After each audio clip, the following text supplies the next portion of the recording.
Okay, got kind of a, well, it is a no drill and tap setup that I'm trying out. Got these two to put Picatinny rails, onto a barrel. And then I got the 10-inch Picatinny rail here on top, attached to those. And just a word of advice, a little common sense moment. When you're trying to line these up, it's best, and have everything level. It's best to connect both these to this, or this to both of these first before trying to slide. And it's just easier doing it that way, trust me.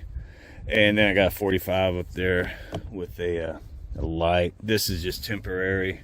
I was just seeing how it does. It's I think it's busted. I was trying to shoot the paper, but I was also 75 yards out, and I have no idea what that's sighted in for and what.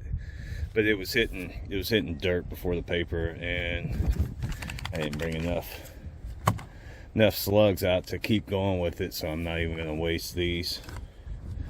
But that's it. This is a quick look.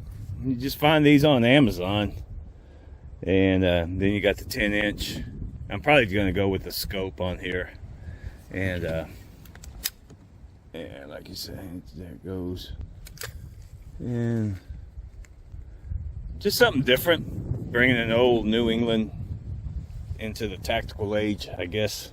Yay. But no, just giving y'all a quick look at this. Like I said, I mean, the order these are, I don't know, $13, something like that, maybe. That's $15-20 right there. And then that's just optics and stuff I had laying around. But I'm probably going to go ahead and put a scope on here, find a scope. That way I can do a little bit better, because this thing right here is not the greatest. It starburst really bad. So anyways, there you go. Giving y'all a quick look at something different. I'm bringing an old single shot, not back to life, just giving it new options. It at least does that way, and hopefully they're somewhat close, as long as it's within 6-8 inches of each other, of a group. I know I'm not into precision right now. I just want to know if this is something I can work with. That's it.